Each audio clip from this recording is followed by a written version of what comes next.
आइए दोस्तों, शुरू करते हैं मौनी अमावस्या की कथा। पुराणों के अनुसार कांचीपुरी में एक ब्राह्मण रहता था।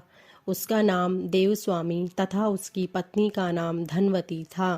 उनके 7 पुत्र तथा एक पुत्री थी। पुत्री का नाम गुणवती था। ब्राह्मण ने 7 पुत्रों को विवाह करके बेटी के लिए वर खोजने अपने सबसे बड़े पुत्र को भेजा। उसी दौरान किसी पंडित ने पुत्री की जन्म कुंडली देखी और बताया, सप्तपदी होते होते यह कन्या विधवा हो जाएगी। तब उस ब्राह्मण ने पंडित से पूछा, पुत्री के इस वैधव्य दोष का निवारण कैसे होगा?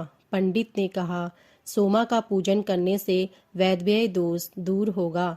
फिर सोमा का परिचय देते हुए उसने बताया, वह एक धोबिन है। उसका निवास स्थान सिंहल द्वीप पर है। उसे जैसे जैसे प्रसन्न करो और गुणवती के विवाह से पूर्व उसे यहाँ बुला लो। तब देवस्वामी का सबसे छोटा लड़का बहन को अपने साथ लेकर सिंहल द्वीप जाने के लिए सागर तट पर चला गया। सागर पार करने की चिंता में दोनों एक वृक्ष की छाया में बैठ गए। उस पेड़ पर एक घोंसले में गिद्ध का परिवार रहता था। उस समय घोंसले में सिर्फ गिद्ध के बच्चे थे। गिद्ध के बच्चे भाई बहन के क्रियाकलापों को देख रहे थे। सायंकाल के समय उन गिद्धों के बच्चों की माँ आई तो उन्होंने भोजन नहीं किया। वह अपनी माँ से बोले, नीचे 2 प्राणी सुबह से भूखे प्यासे बैठे हैं। जब तक वे कुछ नहीं खा लेते तब तक हम भी कुछ नहीं खाएंगे। तब दया और ममता के वशीभूत गिद्ध माता उनके पास आई और बोली, मैंने आपकी इच्छाओं को जान लिया है। इस वन में जो भी फल फूल कंदमूल मिलेगा मैं ले आती हूँ, आप भोजन कर लीजिए। मैं प्रातःकाल आपको सागर पार कराकर सिंहल द्वीप की सीमा के पास पहुंचा दूंगी।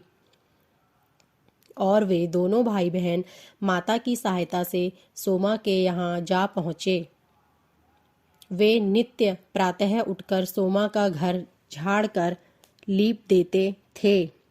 एक दिन सोमा ने अपनी बहुओं से पूछा, हमारे घर कौन बुहारता है, कौन लीपता पोतता है? सबने कहा, हमारे सिवाय और कौन बाहर से इस काम को करने आएगा? किंतु सोमा को उनकी बातों पर विश्वास नहीं हुआ। एक दिन उसने रहस्य जानना चाहा। वह सारी रात जागी और सब कुछ प्रत्यक्ष देखकर जान गई। सोमा का उन भाई बहन से वार्तालाप हुआ। भाई ने सोमा को बहन संबंधी सारी बातें बता दी। सोमा ने उनकी श्रम साधना तथा सेवा से प्रसन्न होकर उचित समय पर उनके घर पहुंचने का वचन देकर कन्या के वैधव्य दोष निवारण का आश्वासन दे दिया। मगर भाई ने उससे अपने साथ चलने का आग्रह किया। आग्रह करने पर सोमा उनके साथ चल दी। चलते समय सोमा ने बहुओं से कहा, मेरी अनुपस्थिति में यदि किसी का देहांत हो जाए तो उसके शरीर को नष्ट मत करना, मेरा इंतजार करना। और फिर सोमा बहन भाई के साथ कांचीपुरी पहुंच गई। दूसरे दिन गुणवती के विवाह का कार्यक्रम तय हो गया। सप्तपदी होते ही उसका पति मर गया।